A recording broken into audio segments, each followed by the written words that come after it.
no sé si... Creo que muchos de ustedes no estuvieron en la primera clase y por eso no están entendiendo. Hemos hablado de 3 patologías hasta ahora y no todas están ubicadas en el mismo lugar. Y estoy viendo que eso está generando un poco de confusión y tiene que quedar claro. ¿Ya? Entonces, lo primero que vimos fue orzuelo y chalacio. Eso se ubica en el párpado. En el párpado, normalmente el orzuelo sí puede estar en el párpado interno, que es esta zona de aquí. O sea, porque las glándulas de Meibomian están en la parte posterior. Pero, obviamente, el chalacio lo voy a ver hacia afuera, ¿no? Porque se ve como un quiste, como un nódulo. Pero las glándulas de Meibomian están en la parte interna del párpado. No digo que estén en la conjuntiva tarsal, sino que están en la parte interna del párpado, pero que sí pueden ser vistas cuando abierto el ojo. El orzuelo, más que nada, va a estar en la parte externa del párpado, cerca del folículo piloso, de la pestaña. ¿Ok? Y la conjuntiva es otra cosa. Como el otro día les mencionamos, la conjuntiva se divide en 3. La conjuntiva vulvar, que es la que viene desde el borde del limbo, después de la córnea, rodea toda esta zona del ojo. Esa es la conjuntiva vulvar, la que vemos normalmente. Las demás no las vemos a simple vista. La conjuntiva tarsal es la que está por detrás del párpado. Y esta unión de la tarsal y la vulvar es el fornix. ¿Sí? ¿Entienden? ¿O alguna duda? No, en serio. Si tienen alguna duda, volvemos a repetir. Pero necesitamos que esto quede bien claro. ¿Ya? Entonces, esta es la conjuntiva. ¿Cómo? Vulvar. Esta y esta fornix.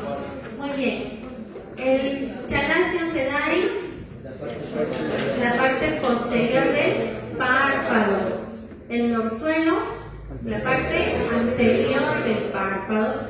Y la blefaritis es solamente la inflamación del borde del párpado. Que se pueden encontrar en un ojo las 3 cosas, sí. Puede que sea un paciente que venga con su blefaritis. ¿Por qué? Porque la blefaritis, al estar toda esa grasita acumulada en el borde del párpado, me tapa los orificios de las glándulas de Meibomian y el paciente desarrolla un chalacio. Entonces, puede estar con blefaritis, con chalacio y a la vez hizo una conjuntivitis. Entonces puede tener una blefaroconjuntivitis como un chalacio. ¿Pueden coexistir estas 3 cosas? Sí, pueden coexistir, pero cada una puede presentarse de manera sola también, pero son diferentes. ¿Ya? ¿Ok? ¿Está claro? ¿Sí? ¿Alguna duda? Ok, muy bien, vamos a continuar entonces. Ahora vamos a la córnea.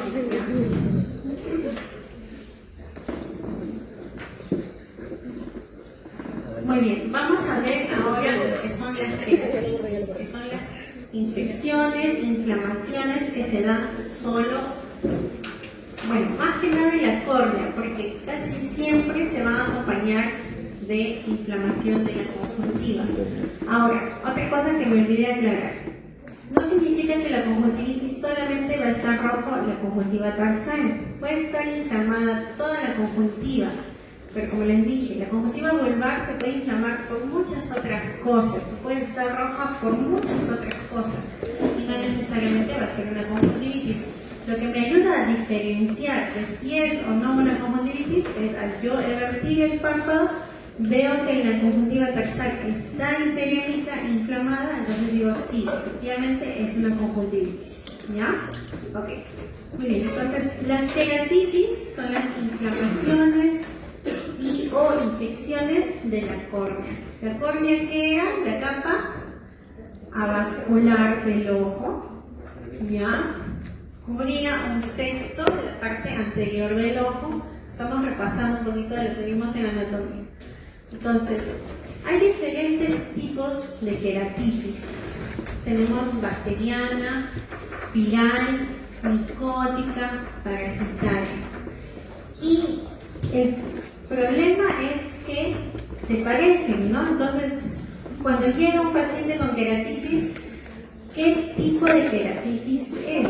Entonces, eso es lo que vamos a ver ahora, porque hay signos que sí nos van a ayudar a poder diferenciarlas, pero hay cosas que todas no van a entender, entonces ahí hay que ver bien qué manejo damos. Entonces, en el tema de epidemiología es la quinta causa de ceguera. ¿Por qué? Porque como afecta la córnea, que es un tejido vascular transparente, puede ocasionar úlceras, lesiones, que eso no, o sea, va a quedar ahí una cicatriz y va a alterar la lesión. 3.5% de los ciegos ha sido por queratitis. 1.5 a 2 millones de personas tienen ceguera unilateral por queratitis. Es la afección corneal que amenaza la visión. Y 2 a 15% son polimicrobianas, por eso es que es difícil de identificar cuál es la etiología de las queratitis, ¿no? Se parecen mucho porque muchas de ellas son polimicrobianas y la etiología más frecuente, otra vez, viral, ¿no? Como la conjuntivitis. Entonces, vamos a ver, la queratitis bacteriana, ¿no? Y sí, vemos casos así, ¿no? Muy fuertes. Es de inicio súbito, tiene una inflamación estromal progresiva. El estroma era lo más grueso de la córnea, ¿no?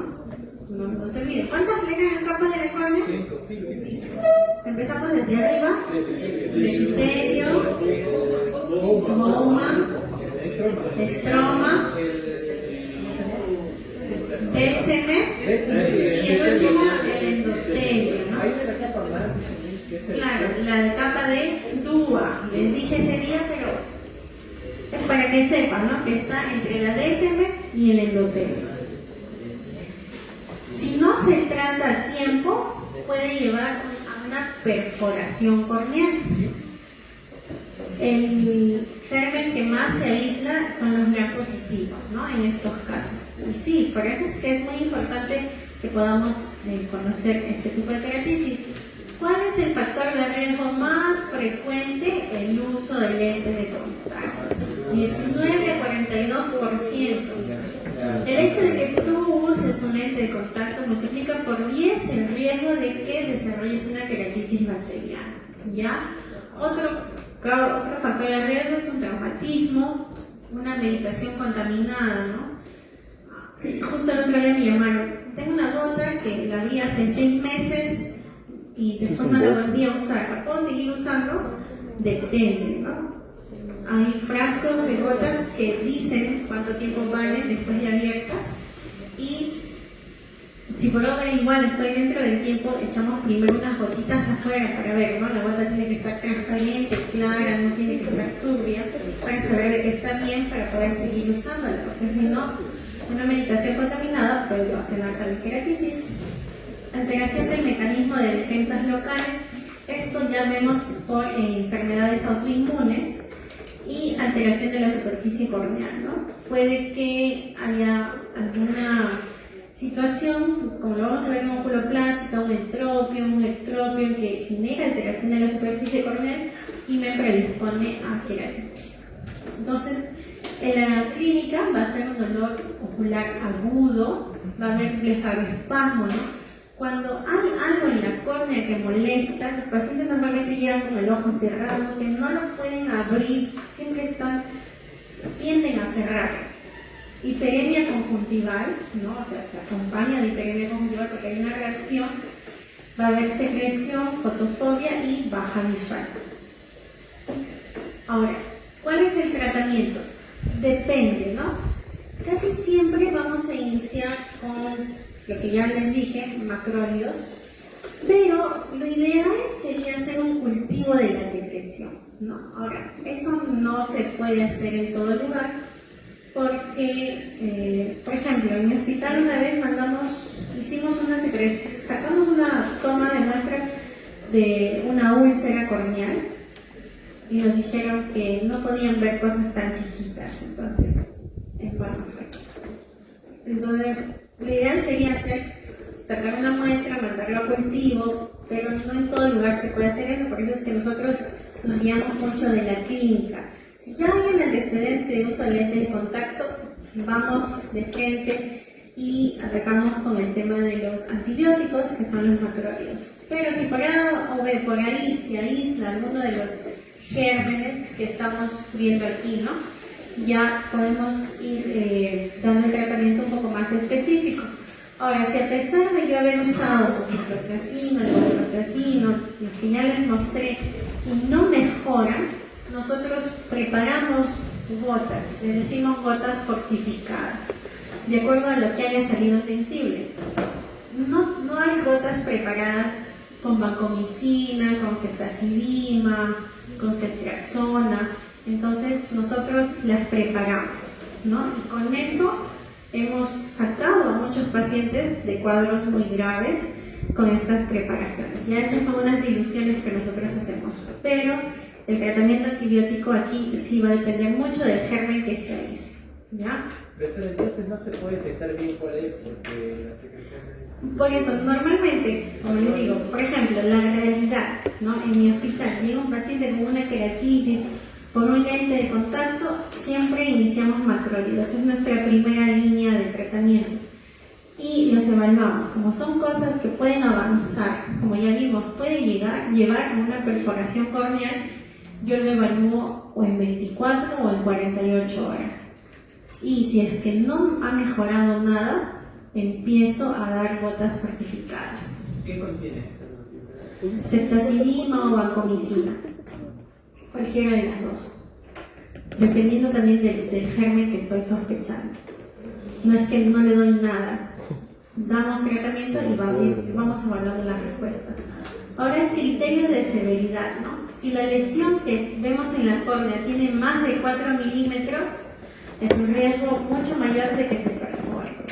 Si la profundidad de esta lesión es más del 50% del espesor corneal, también. Si se ubica a menos de 3 milímetros del eje visual, también, ¿no? Si hay afectación de la esclera, que es lo blanco del ojo, también es un criterio de severidad. Y reacción en cámara anterior es cuando ya esta inflamación ha afectado también ya la parte interna del ojo. Entonces, me puede hacer una infección generalizada de todo el ojo y eso es muy peligroso. Vamos ahora con las queratitis virales. La diferencia de las queratitis virales es que, bueno, también tenemos muchos, sí, COVID también se ha visto. Tenemos muchos agentes etiológicos, los más frecuentes son el herpes simple y la varicela zóster, ¿ya? Pero también está asociado al novirus, y bueno, el COVID últimamente. El herpes es mucho más fácil de reconocer, ¿no? O sea, hay un paciente con ojo rojo, pero a la vez vamos a ver qué cosa. Ajá, las vesículas, ya, muy bien. Y algo que dijeron, el signo de Hutchinson. ¿Qué es el signo de Hutchinson? Es cuando estas costras o vesículas ya han llegado a la punta de la nariz. Eso significa que ya se alteró la rama nasociliar ¿de qué nervio? Trigémino, muy bien. Si ya se afectó la nasociliar del trigémino, significa de que el herpes no solamente está en la piel, en la superficie del ojo, sino que ya entró. Entonces, es un signo muy importante porque me predice qué tan grave es este cuadro. Hemos visto una paciente que tuvo signo de Hutchinson y también ya tenía una encefalitis viral. Entonces, sí, no es algo tan simple. Pero es, como les digo, un poco más fácil de determinar cuando hay las lesiones, las vesículas, pero siempre busquemos signo de Hutchinson, ¿ya? O sea, yo igual, aparte de la base de cráneo, puede... Claro, sí. O sea, yo lo miro y ya este paciente... No necesariamente. El signo de Hutchinson me dice que ya dentro del ojo ya está afectado, no solo en la superficie. Pero como te digo, o sea, hay casos en los que he visto y ya ha afectado también otras áreas. La clínica es muy característica porque esto progresa rápido. De lo que un día solamente tenía unas pequeñas lesiones en la córnea, en 24 horas yo ya puedo ver las clásicas dendritas. Ustedes tiñen con fluoresceína, tenemos la luz azul, y es muy clásico ver estas dendritas. Vemos dendritas o pseudodendritas, algunas tienen como que más tallo que ramas, y hay otras que tienen más ramas que tallo. Eso nos ayuda a diferenciar a nosotros el tipo o la etiología, pero con que ustedes vean dendritas, inicien aciclovir. Ya, ahorita vamos a ver cuál es la dosis, de que sí o sí tienen que saber. ¿Eso se ve con luz ultravioleta? En la lámpara de hendidura, como vimos la semana pasada, tenía varios filtros de luz, y uno de ellos era la luz azul. Entonces, después de haber echado nosotros la fluoresceína, ponemos la luz azul en la lámpara de hendidura y ahí vemos esas lesiones tipo dendritas. Entonces, ¿cuál es el tratamiento con el cual debemos empezar sí o sí? Aciclovir en ungüento 5 veces al día. Doctora, ¿tanto? Sí, porque si no, esto avanza y luego es muy triste ver cómo el paciente, que a pesar de que ya hemos cerrado la úlcera o la queratitis que puede generar, queda una cicatrización que lamentablemente va a afectar mucho su visión. Salud. Y los antivirales bioral, ¿no? Si solo hay una queratitis dendrítica, o sea, como la que hemos visto, que no ha afectado toda la córnea, podemos dar aciclovir de 400. Yo recomiendo siempre iniciar con 5 veces al día, de verdad. El aciclovir no le va a hacer nada malo al cuerpo como tal, pero si es que yo no doy, es más el riesgo que el beneficio que voy a tener. Entonces, siempre iniciar con 5 veces al día. Por 7 días seguir viendo la respuesta. Pero si ya vemos que es mucho más grande la afección, damos 800 miligramos. En pacientes inmunosuprimidos siempre empiezo con 800 miligramos, no esperamos. Ya también hemos tenido casos que nos interconsultan, ¿no? de medicina, pacientes con VIH, con sus queratitis herpéticas. Doctora, tópico y oral, ¿cuándo la ponemos? ¿Cómo? Entre tópico y oral, ¿cuándo elegimos una u otra? No, los dos. Ah, Sí, a la vez. Claro, sí, es junto. No hay o, es los dos. Sí. ¿Con 800 miligramos? Sí, 800. Ah, no 400. No, o sea, si es que es solamente dendrítica, algo pequeño puede empezar con 400. Pero si ya ha tomado toda la córnea, vamos con 800. Y en inmunosuprimidos sí o sí 800. No esperamos. ¿Ya? Doctora, disculpe, ¿y entre aciclovir y ganciclovir, cualquiera de los dos? ¿O hay En Perú no encuentras muy fácil la aciclovir y es mucho más cara. Ah, vale. Entonces, obviamente la guía te da los dos, pero siempre vas a encontrar mucho más fácil la aciclovir. Y en tema de vía oral, se dice que se prefiere el valaciclovir porque es menos veces al día, pero también es más caro, entonces no lo suelen comprar. La ciclovir es lo que sí vas a encontrar en todo lugar, más barato, entonces iniciamos con eso. Ahora, esto, todos sabemos que los virus no se van, siempre nos acompañan. Entonces, ¿puedo yo calmar el cuadro agudo con el tratamiento? Le di 10 días, 14 días y mejoró, no significa que le quito el tratamiento. Continuamos. ¿Por qué? Porque ha pasado, vemos casos, ¿no? Que los vieron en otro lugar, mejoró el cuadro, dejaron de dar el tratamiento y vuelve, y a veces la reactivación es peor. ¿Ya? Entonces, hay múltiples recurrencias. Y esto ya genera no solo una queratitis epitelial, sino una queratitis estromal. Entonces, ya una vez que compromete el estroma de la córnea, el daño es mucho más severo. Si vemos que hay inflamaciones recurrentes que ya se aproximan al eje visual, también vamos a ir dando esta dosis que vamos a ver acá. Si vemos que hay más de un episodio de queratitis ulcerativa, el paciente dice, ya una vez me dio, vengo porque otra vez me está dando, también, ¿no?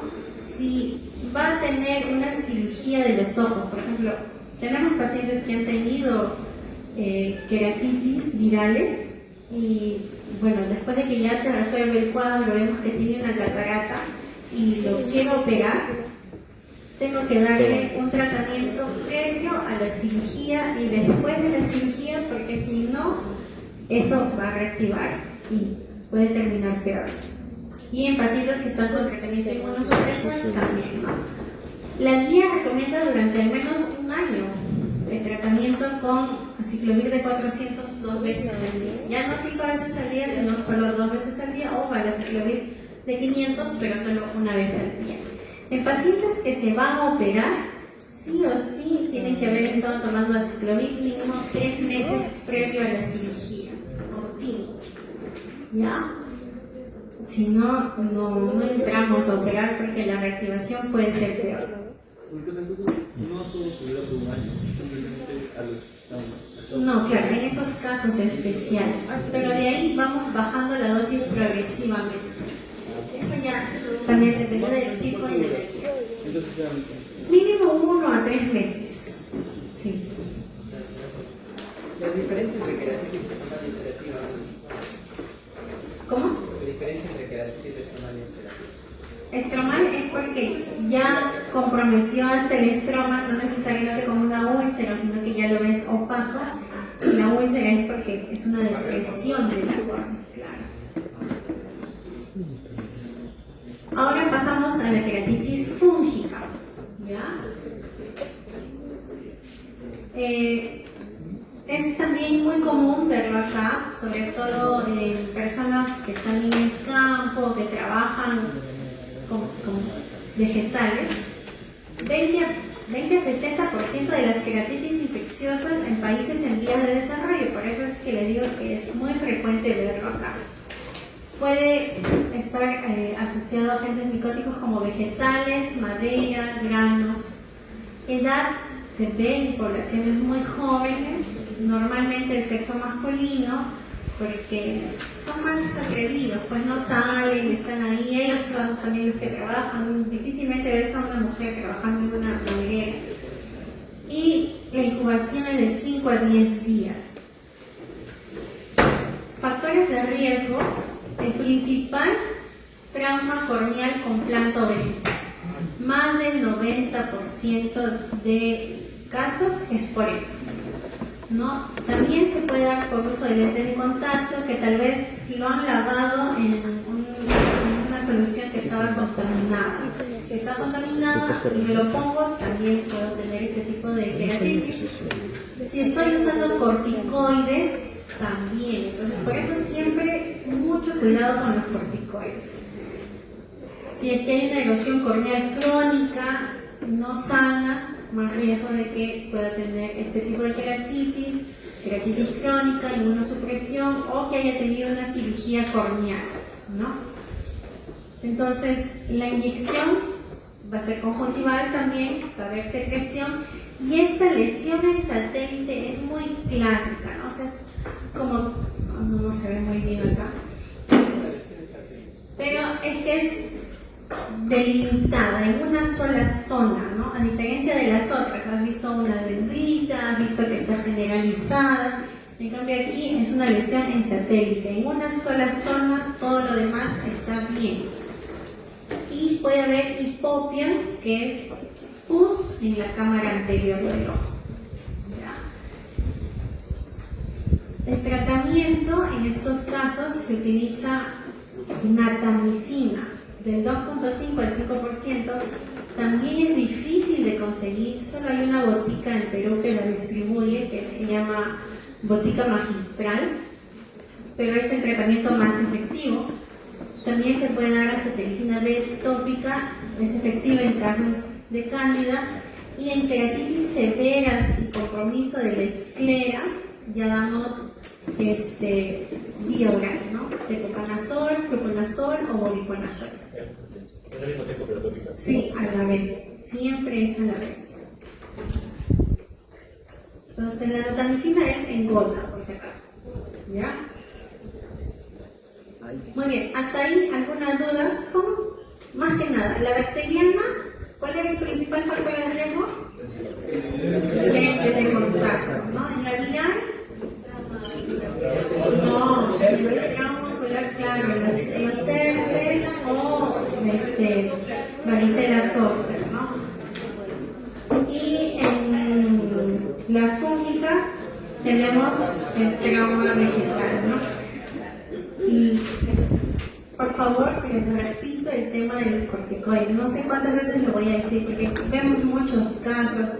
Hace como 3 meses llegó un joven a la clínica de 22 años. Había ido a un paseo al campo con sus amigos. Llegó, o sea, fue a un oftalmólogo porque el ojo estaba rojo y le dieron una gota con corticoides, ¿no? Esto empeoró el cuadro. Llegó a la clínica donde yo trabajo, pero ya no había nada que hacer por ese ojo, ¿ya? Porque estaba toda la lesión. No sé si tengo la foto. No, fue una lesión. Si fue al campo, ¿qué tipo de queratitis era? No dar corticoides, por favor.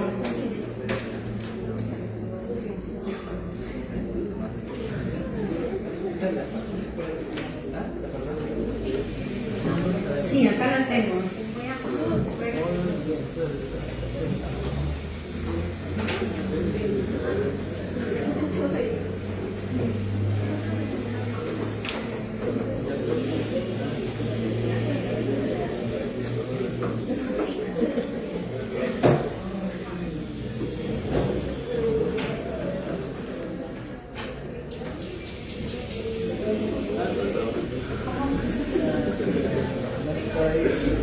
Windows, ¿qué?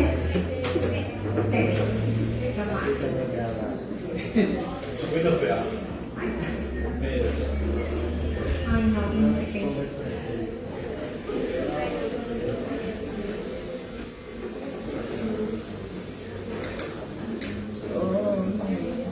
Ya está.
Ya, esta era la lesión.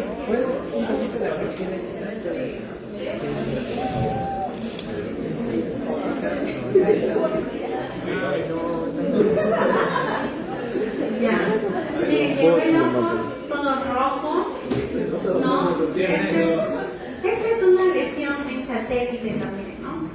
Clásica lesión en satélite, pero ya lamentablemente comprometió todo el eje visual y la córnea, acá no se nota mucho porque es una foto del chico apenas podía abrir el ojo, ya estaba empezando a perforarse una zona, ¿no? Ese mismo día tuvimos que entrar a recubrir con conjuntiva, de ahí le mandamos a manejo con el especialista en córnea, estuvo recibiendo natamicina, fluconazol, pero justo lo volví a ver otro día porque hacemos ecografías también y nos estaban pidiendo que le hagamos una ecografía porque al corneólogo le parecía que a pesar de que habíamos puesto un recubrimiento conjuntival, por ahí igual se estaba escapando tejido uveal, ¿no? Entonces, lamentablemente vimos que sí se estaba escapando tejido uveal y bueno, recomendamos que ese ojo ya tenía que ser eviscerado porque esa infección puede avanzar, puede comprometer órbita y va a ser peor. Entonces, el mensaje de hoy es no corticoides, por favor.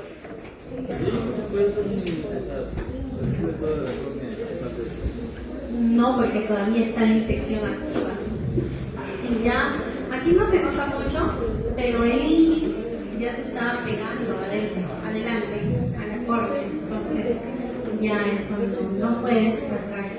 Porque no tendría un sentido hacer un trasplante de córnea porque hay una infección activa.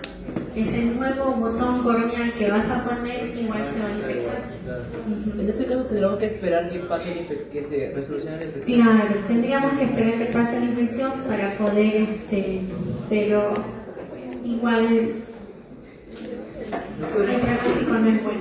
El síntoma más específico, digamos, una queratina sería ver como que una córnea opaca, tal vez. ¿Cómo lo Claro, ni bien tiñes tú la córnea con la fluoresceína, ves la alteración corneal. Eso ya es una queratitis. Ajá. Y dependiendo de cómo es la lesión, es que vamos, ¿no? Bacteriana, viral o fúngica. ¿Y solamente con síntomas? Solamente con síntomas, Sí. no, difícil, ¿no? El dolor, más que nada, el ojo rojo. Entonces siempre lámparas de hendiduras necesitaría. Sí, siempre. Pero, como ya hemos visto, lo más frecuente es viral. Y si ves que está asociado a lesiones en la cara o en la piel, o tiene, el paciente es inmunocomprometido, no necesariamente tiene alguna lesión, empezamos con tratamiento antiviral, tanto vía oral como tópico, ¿no? Y ya, al menos vas haciendo algo. ¿Tienes dudas? Dale un antibiótico. No le vas a hacer daño el antibiótico solo, hasta que sea evaluado por un oftalmólogo. ¿Sí? Doctora, ¿en el joven el ojo se preserva o se quita todo? Dependiendo. Hay tres tipos. Hay evisceración, enucleación y exanteración.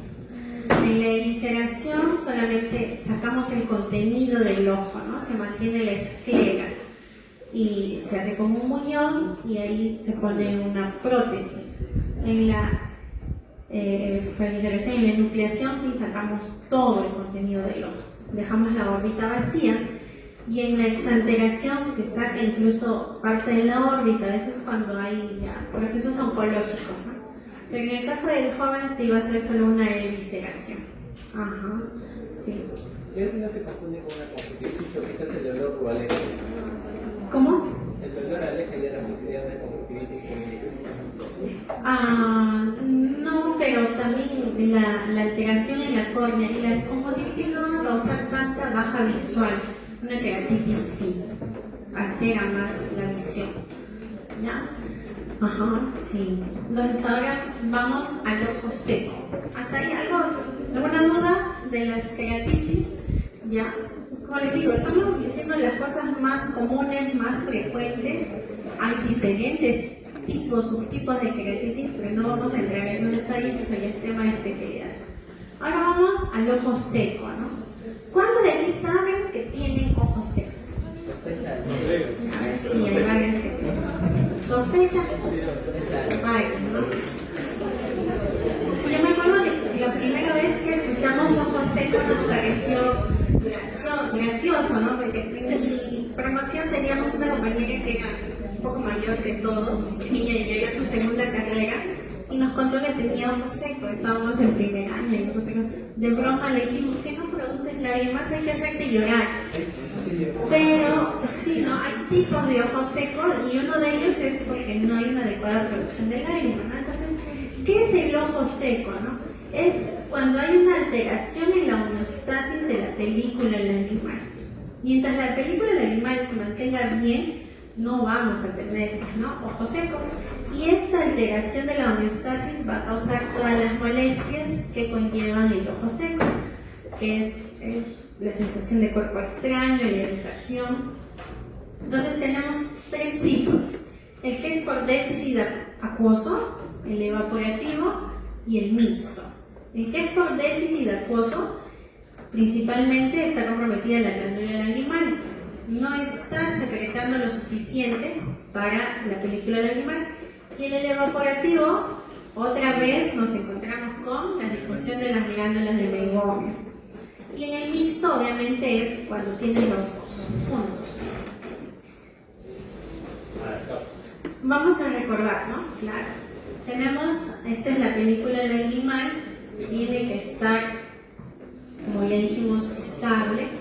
Entonces, la capa acuosa es la que está dada por la glándula lagrimal. ¿Dónde quedaba la glándula lagrimal? Súper externa. Ajá, muy bien, en esta zona. Y la capa lipídica, que es dada por las glándulas de Meibomian, ¿no? La capa acuosa es como que el principal contenido de la película lagrimal, y la lipídica es la que evita que se evapore. Entonces, vamos a empezar por el déficit acuoso, ¿no? Es la disminución y la producción de la lágrima. Está asociada a enfermedades de salud autoinmunes como lupus, artritis. Es muy común que llegue el famoso síndrome de Sjögren. ¿Y cómo diagnosticamos? Es súper fácil, el test de Schimmer, ¿no? Hay dos tipos, preferimos el 1, es como que el gol estándar. El 1 es en el que no colocamos anestesia. Entonces, para hacerla adivinar un poquito más al ojo, ¿no? Si es menos de 5 lo que pinta, es porque ya tenemos un ojo seco. Lo normal es 10, ¿ya? En el evaporativo es cuando hay una disfunción de las glándulas de Meibomian. Como no producen esta capa lipídica, rápido se altera la película lagrimal. Lo más frecuente es factores ambientales, de acá uso de pantallas, ¿no? Lamentablemente estamos todo el día frente a pantallas. Cuando estamos frente a pantallas, nuestro número de parpadeos disminuye y eso hace que la calidad de la película lagrimal no sea la adecuada. Vamos a tener un BAT, que es un break-up time de la película lagrimal, menor a 10 segundos. Y el volumen lagrimal va a ser normal, ¿no? No hay alteración en la producción, pero sí en el mantener la lágrima en la superficie del ojo. Y acá no ayuda la iluminación, pero vemos que cuando parpadea y vemos cómo se empieza a romper la película lagrimal, no sé si lo pueden ver.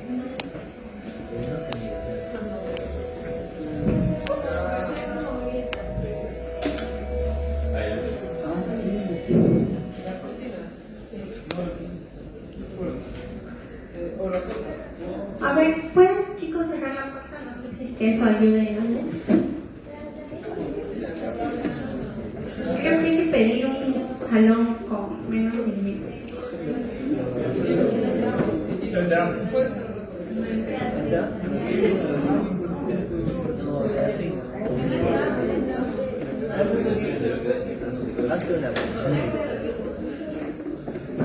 Bueno, pero el PPT se va a quedar aquí, entonces luego tal vez, si es que no logran ver, ¿ya? Entonces siempre al paciente se le echa la gotita de fluoresceína, puede evaluarse con el filtro azul o con el filtro verde, cualquiera de los dos. Vamos a esperar que...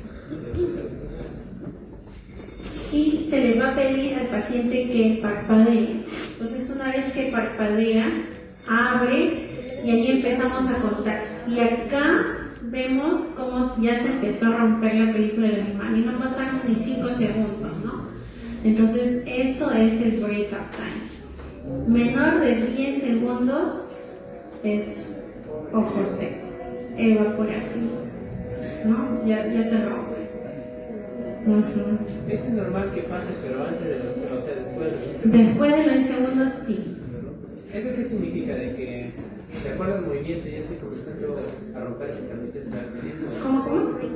¿Eso qué significa? Que a medida que yo parpadeo va rompiendo las capitas. Cuando nosotros parpadeamos, aplastamos la glándula lagrimal, por así decirlo, y bañamos todo el ojito de lágrima. Entonces, mientras más abierto lo tenemos, es el tiempo que se va a mantener esta película lagrimal en el ojo.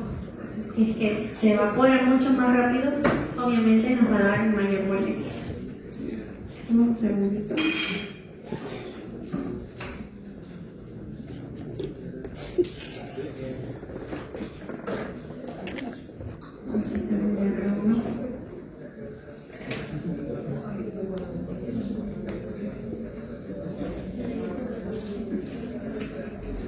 Ya. Muy bien, entonces ese es el ojo seco evaporativo. Entonces, ¿cuál es el tratamiento, no? Por eso les decía que al que evaluar a un paciente le debe decir qué gotas va a utilizar. Sí, las lágrimas artificiales son lo ideal, pero tenemos diferentes tipos de lágrimas. Entonces, hay unas lágrimas que son más acuosas, esas me van a ayudar más para el tipo cuando hay un déficit acuoso, y hay otras que son más oleosas, ¿no? Entonces, como ya mi glándula de meiomio no está produciendo la suficiente cantidad de lípidos para proteger mi película lagrimal de la evaporación, al utilizar estas gotas que son más oleosas, permito de que quede más tiempo la película lagrimal en la superficie del ojo, ¿sí? Y para los que son mixtos, podemos dar un poco de los dos. Hay gotitas que no son ni tan oleosas ni tan acuosas, y en base a eso sacamos un poco de los dos. Y en los pacientes, sobre todo con lupus o con Sjögren o con artritis, tenemos que obstruir el drenaje de la glándula lagrimal. Los canalículos los obstruimos. Hay diferentes formas. Hay algunos tapones que se colocan ahí en los orificios para evitar que se drenen, ¿no? Entonces, para que lo poco que produce permanezca más tiempo en la superficie del ojo. Ahora, la desventaja de esto es que a veces se salen, ¿no? Otros lo que optan es que utilizamos los conductos lagrimales que están acá, y eso hace que también no se vaya, ¿no?, la lágrima por esa zona. Muy bien, eso es ojo seco, a grandes rasgos. Doctora, una pregunta. Cuando había investigaciones de que cuando uno empezaba a usar las lágrimas se volvía dependiente y lo poco que uno ya producía ya se limitaba. No, para nada. ¿Sí? Sí, no, para nada. No. Las gotas, ahora eso es otra cosa. Las gotas son para evitar las molestias, no para calmarlas cuando aparecen. No es que, me pongo la gota cuando me duele. No. Y ahí espero que me pase. No va a funcionar. Puede hacer un poco de efecto, pero no es el que uno quiere. Tienes que usar la gota de forma constante, porque si no va a hacer efecto. Permanente, sí. ¿Cuántas veces al día? Dependiendo del tipo de ojo seco que tengas, porque también los clasificamos. Hay una encuesta que se llama OSDI, que es hecha por un estudio de ojo seco, que eso me ayuda a clasificar un ojo seco en leve, moderado y severo. Bueno, los que se dedican a todo lo que es la parte de superficie ocular, hay un examen que pasas en el que te hacen varias evaluaciones. Ven el tema del BUT, del break-up time, te toman la foto de tus glándulas de meiomio, también ven qué zonas de tu conjuntiva están más hiperémicas que otras para ver qué tanta erosión tienes. Entonces, con todo eso, hay una máquina que incluso te dice, mira, por todo esto, este es un ojo seco severo, moderado, leve, y te sugiere incluso un tratamiento para eso. Actualmente está un poco que se prueba el tema de calor para las glándulas de meiomio. Pero son sesiones que hay que hacer como 2 a 3 sesiones al mes para ayudar a que las glándulas de meiomio estén produciendo normalmente esa capa lipídica. Pero no hay todavía tanto eso acá en Perú, lo utilizan más en el extranjero. Disculpe, los procedimientos que mencionó, para cuando ¿Cómo?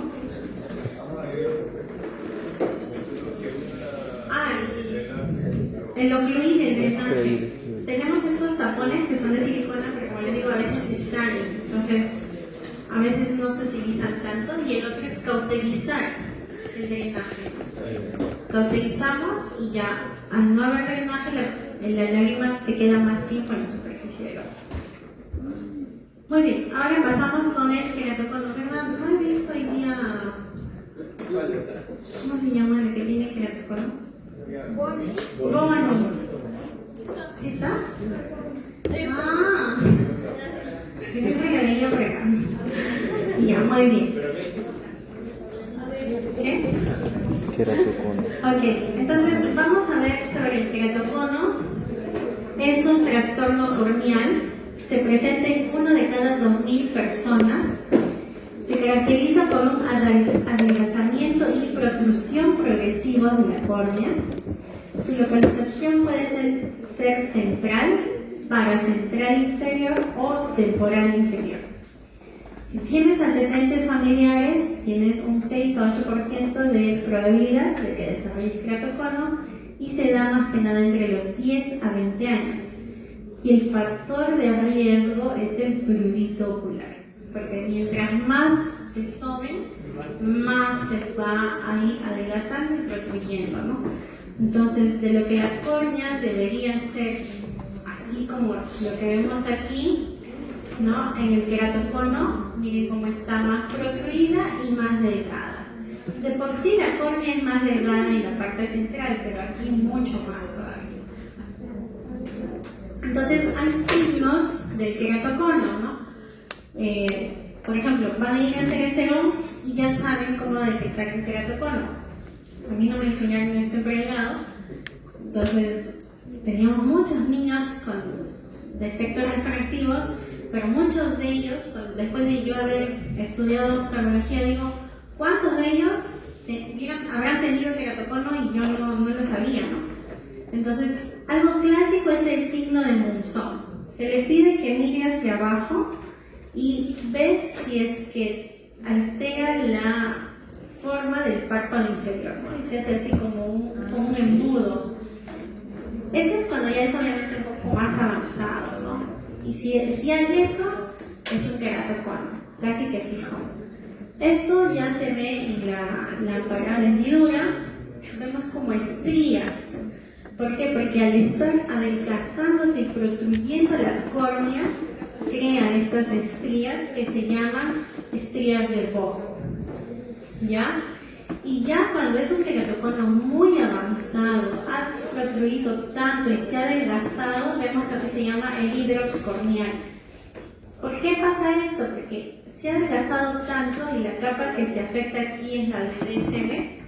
La DSM ya se rompió y va a hidratar mucho la córnea y va a generar un edema corneal. Entonces, por eso es que se llama hidrox corneal.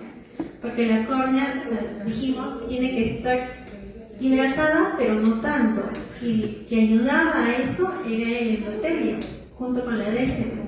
Pero si la DSM ya se rompe, ya no cumple esa función y eso es lo que pasa. Y ahí obviamente la única solución es un trasplante de córnea. Pero en el caso de las estrías de Vogt, se ven cuando pones el proceso como la terapia. No, eso se ve en la lámpara de hendidura. Ok. Le aumentas y ahí ves, son verticales. Acuérdense, Vogt, V de verticales, porque luego vamos a ver otras estrías y tienen que saber diferenciarlas. Entonces, perdón, se copió esto otra vez. El tratamiento, tenemos el principal, que es el crosslinking, que va a detener la progresión. Se coloca riboflavina, que es el colorante medio amarillo, para que libere sustancias reactivas de oxígeno y permita a los fibroblastos de la córnea como que empaquetarse mejor para darle un poco mayor de sostén a la córnea y que no se siga deformando como lo ha estado haciendo. Si es que el crosslinking no funciona, no detiene el progreso del queratocono, colocamos anillos estromales, que no solamente ayudan para evitar la progresión, sino que también ayudan en el tema refractivo, porque son pacientes que tienen mucha medida de astigmatismo y a veces no lo toleran, ¿no? Entonces, al colocarle nosotros los anillos, bajamos esa medida y ya la otra medida más pequeña sí la van a poder tolerar mejor. Y ya cuando hay algunos pacientes todavía con estrías que no han llegado a hidrops, pero son estrías muy grandes, marcadas, que no dejan una visión adecuada, o en casos de hidrops ya vamos al trasplante de córnea, ¿no? Que es el último, pero lamentablemente no es muy frecuente aquí en Perú. A ver, ¿cuántos de ustedes en su DNI dicen donación de órganos?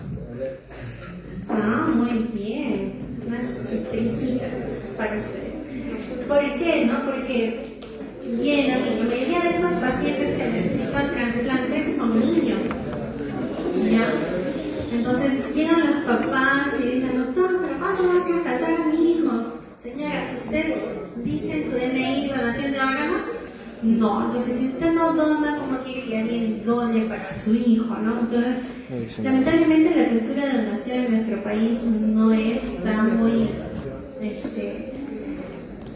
no se ha dado la educación adecuada para eso, entonces no hay por qué. Sí se puede hacer trasplante de córnea, pero creo que sí les mencioné, ¿no? Más o menos cuánto está, ¿no? 30.000 soles más o menos. Son córneas que traen de Estados Unidos para poder operar, ¿no? Pero si es que uno espera la lista de espera normal, son 6 a 7 años. ¿Cuál es la vida después del trasplante de córnea? ¿Tienen las tapitas también de manera sintética? Depende, todo depende o sea, si es que es un trasplante de córnea particular, es un poquito mejor porque son córneas mejor tratadas y todo eso. Pero a veces el paciente mismo tiene algunas otras enfermedades, hace rechazo al trasplante Pero no tiene ese fenómeno de retrasar la evaporación y todo eso, ¿no? Ya sería como... no, obviamente, esa córnea va a tener que recibir lubricación siempre. Sí. ¿Y se puede formar igual con movimientos? ¿Cómo? Con el movimiento se puede formar esa córnea nueva trasplantada igual. No, pues ya. Obviamente me haces el seguimiento y control y ya no va a volver a desarrollar queratocono. Sí. Entendí que el trasplante no es cuando hay hallazgos, pero o sea, la causa no es la degeneración del DSM. ¿Siempre? ¿O hay otra causa? No, o sea, ya cuando no necesariamente tiene que llegar al hidrops corneal, pueden ser unas estrías de Vogt que son muy grandes y que están comprometiendo el eje visual, ya ese niño no va a ver y tiene que ir a trasplante. Digamos que el hidrops es la última fase. Claro, ya es. El hidrops corneal es cuando ya, o sea, eso te demuestra de que nuestro sistema de salud está cada vez peor porque nadie ha visto a ese niño, no ha sido referido a tiempo, no ha recibido la atención oportuna, ya llega en un estadio muy, muy avanzado cuando ya no se puede hacer nada. Entonces, ¿la causa en realidad se resume la causa por la degeneración del DSM? No, porque hay más bien en el queratocono sí, el DSM se rompe, pero ya cuando está muy protruido, pero realmente lo que se adelgaza más es la Bowman. La Bowman se adelgaza tanto que ya empieza a haber estas opacidades. Ese es en cuanto al queratocono. Por eso es importante hacer evaluación en los niños al tiempo para que no lleguemos a casos como estos. Muy bien, hasta ahí todo lo que es córnea y superficie y párpado conjuntiva. ¿Crosslinking? Ah, ya. Se colocan gotas de riboflavina y se manda un láser, que es el crosslinking. Y todo esto, como les digo, libera sustancias reactivas de oxígeno que van a fortalecer las uniones de los fibroblastos en la córnea, lo que evita de que la córnea se siga deformando y obviamente se siga adelgazando y pueda generar opacidades. ¿Ese sería el tratamiento que se da aquí en Perú para comprobarse? Es lo primero que se hace. Pero, por ejemplo, el INO, que es el Instituto Nacional de Oftalmología, cuando yo roté, en su máquina de crosslinking no estaba funcionando. Entonces, venían los niños, entonces, sí, necesitan, pero no hay. Entonces, ¿qué hacemos? Claro, sería ideal los anillos, pero los anillos no los cubre el CIS. Y cada anillo cuesta como $900 más o menos. Ajá, sí, es caro. ¿Cuántos anillos saben que es una anillo? Dependiendo del tipo. Hay lugares, hay casos en los que ponemos 2 y hay casos